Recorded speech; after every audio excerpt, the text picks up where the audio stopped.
The Lemonade Stand is a collection of freaking amazing young entrepreneurs and their intriguing stories. It's also packed with other great adventures to get you thinking. If this podcast doesn't motivate you to get off your fat, lazy butt and do something, then nothing will. If a kid can do it, so can you. Now pull up a chair and join us at the Lemonade Stand.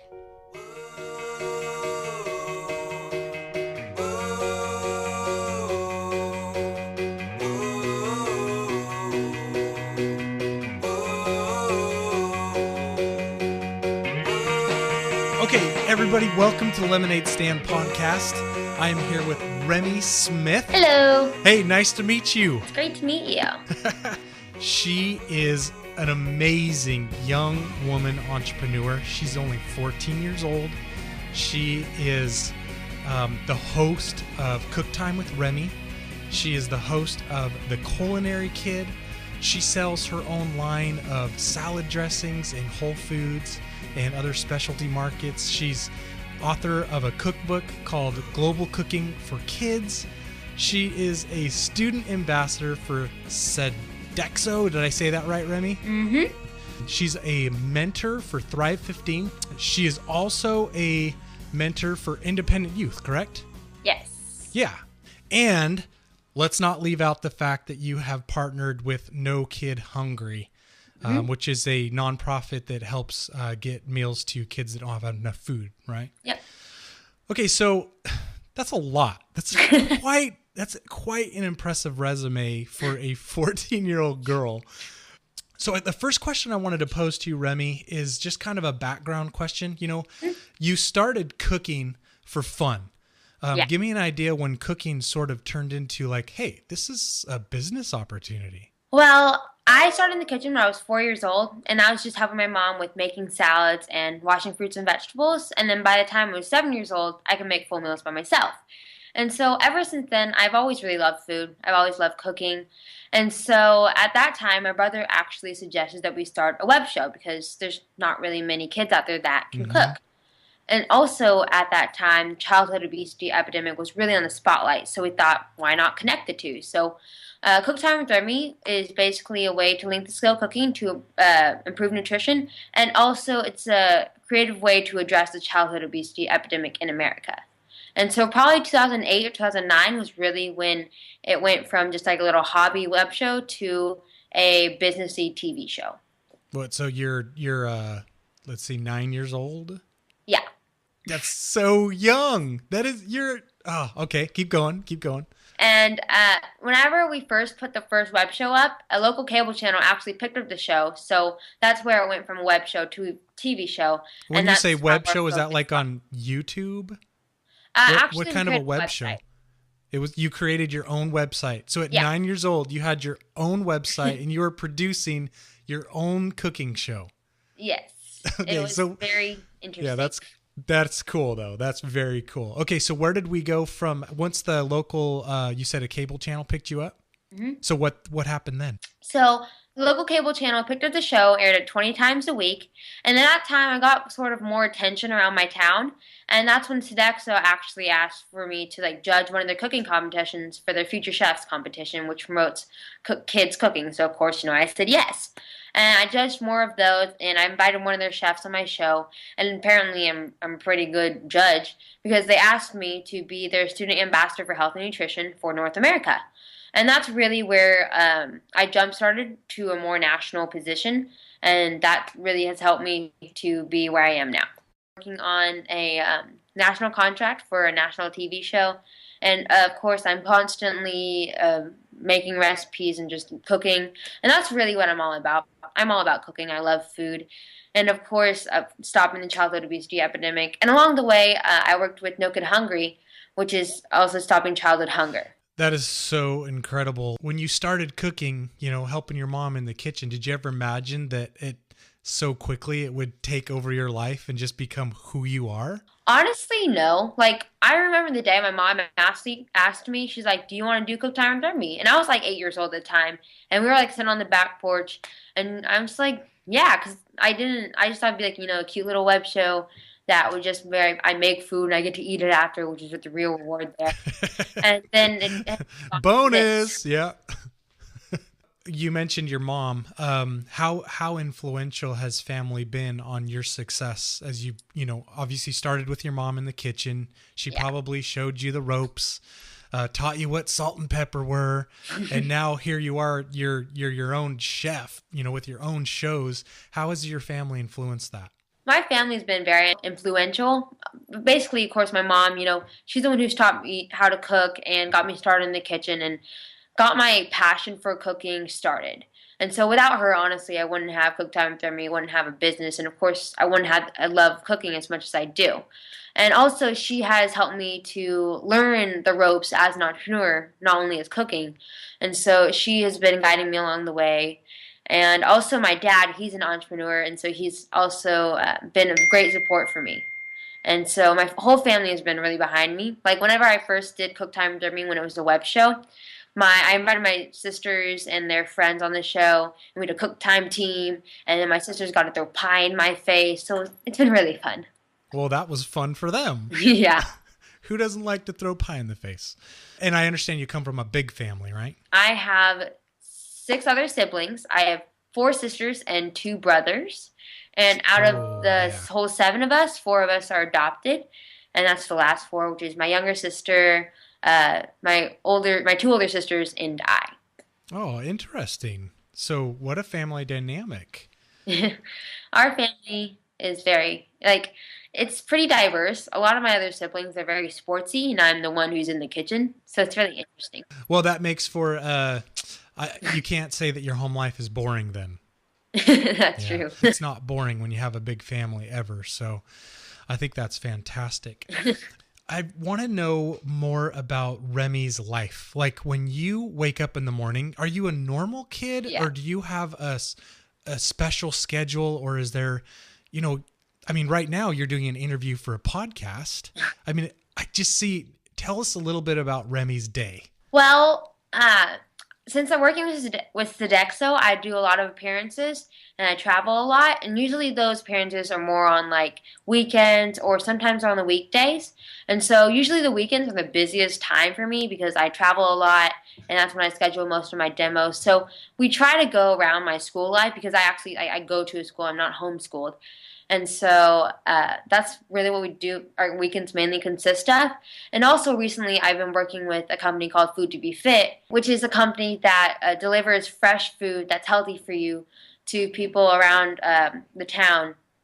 And so I go on the weekends and I make food and I deliver my salads.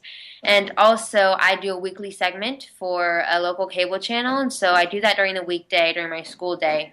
And before I started my school year, actually, we talked to the principal and talked about my schedule to make sure they were okay with it, because that's a major factor, especially when considering my schooling for high school, because I just started, I'm a freshman.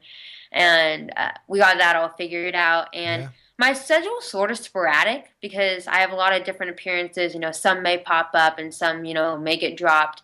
And also with independent youth, I do a lot of speaking conferences about youth entrepreneurship. Tell me a little bit about that. When you go out and do a speaking engagement, what do you focus on when you talk to the youth? Because that's who we're talking to right now. What would you say to them in one of those presentations to motivate or push them to become an entrepreneur? One of the presentations I mainly focus on is marketing techniques. So I say social media is basically your friend whenever trying to promote your business because it's free and it's the internet, so it can get anywhere.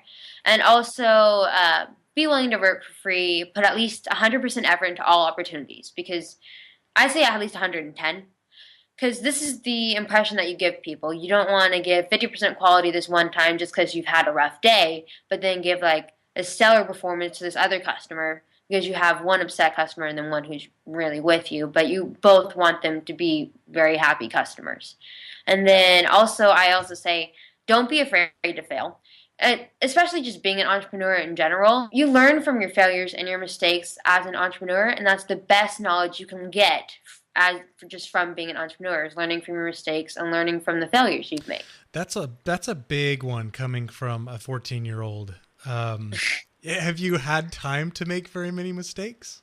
I I started really young, so of course my mom, she helped me to guide me, and we've both made like mistakes because it was like a sort of a new kind of role for us as an entrepreneur and starting a cooking show. So of course we've made our mistakes and we've learned what to do and what not to do. And I know I don't know everything about starting a business, and because I'm still learning. Like an entrepreneur, you're always learning. You always learn. You always learn from your surroundings. You always learn from other people. You're just constantly learning. And so I know I have a lot more to learn, but I do believe I have learned a lot from my past and my mistakes. Well, starting at 9, Yeah. you're ahead of a lot of people that are just starting their business now. I mean, Yeah. you've got more business experience at 14 than, yeah. And I didn't mean that as a slight in any way. I just simply, you're so young. Like that's amazing. That you already have that enough experience that you can do a presentation on, hey, don't be afraid to fail. Like get over it. Failure is good. And I tell people that all the time too, Remmi. I tell people that all the time. Failure is one of an entrepreneur's best tools. Yeah. Because it launches you forward to the next thing as long as you don't let it overcome you. Well, no, another thing I say is just never give up. I know people hear this all the time about giving up and you're never supposed to, but the thing is, whenever you give up, you just stop, you quit. And the thing about quitting is that you never know what's going to happen after you quit. Like you can either make this huge failure and learn from it, or you can be super successful. But either way, they're very good for you.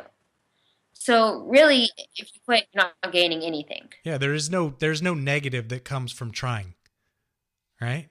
It's all positive. Yeah. So when you go to school, are you just a normal girl, or do people look at you and go, oh, that's cook time with Remmi? Is there a feeling of a sense of what you're doing outside of school with your peers, or is it kind of hush hush and not really a big deal? Well, since I was 9 years old, a lot of people I went to like grade school with, they knew about me, and they still, like, I go to the same high school as them.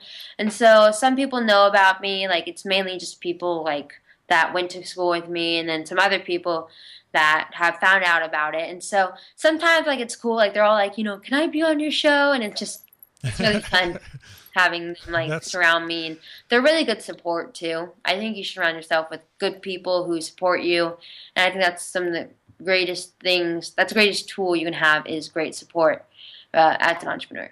Oh, and it sounds like you've got a lot of good support around you. Family, friends. Tell me about mentors. Do you have any mentors that help you? I mean, as you're really at a cusp here of expanding into areas that are just so big with the national, television show, and these things are going to be huge. Do you have people behind you to support you and make sure that you do things right? Well, of course, I said my mom. She's really been my mentor because she's been in the business world and she knows some of the ins and outs. But also, as I said, we're also learning. Mm-hmm. And so recently I actually signed with an agent, and she's been in like the PR business and like all that kind of business for a long time. And so she's been helping us with all that stuff. And also with Thrive 15, Clay Clark is the founder of it, and he has also been my mentor because he has had a ton of experience as an entrepreneur because he started whenever he was younger too, like probably in his 20s. And so he's really been a great mentor for me in helping me go through the ropes of being a young entrepreneur and what things to do like in a meeting or like what things to say and all that kind of thing. And he just really helped me a lot.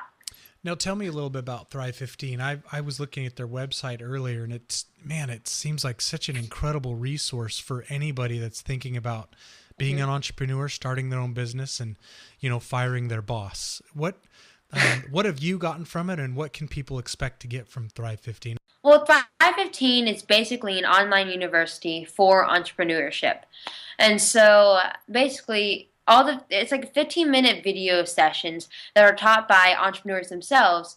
And what I talk about is finding your passion and turning it into a business, because I love food and I love cooking, and I turn it into my business, which is one of the greatest aspirations that a lot of people have, is working but also having fun and loving your job. Mm-hmm. And so Thrive 15 is really just an incredible resource that has a bunch of different tools as an entrepreneur, from marketing to finding your passion to finance, and all these different kind of aspects or questions that you have about being an entrepreneur. You can all find it in one place. Yeah, it's like a school that anybody can enter. Yeah, and even teen entrepreneurs like myself can do it. And it goes, yeah, the age range is limitless. No, that's cool. I think I might be joining that just to test it out and see what it does. You know, I have several businesses, but I'm always looking to learn and grow and become a better entrepreneur, a more effective entrepreneur. You're very impressive in the way that you've put yourself out there.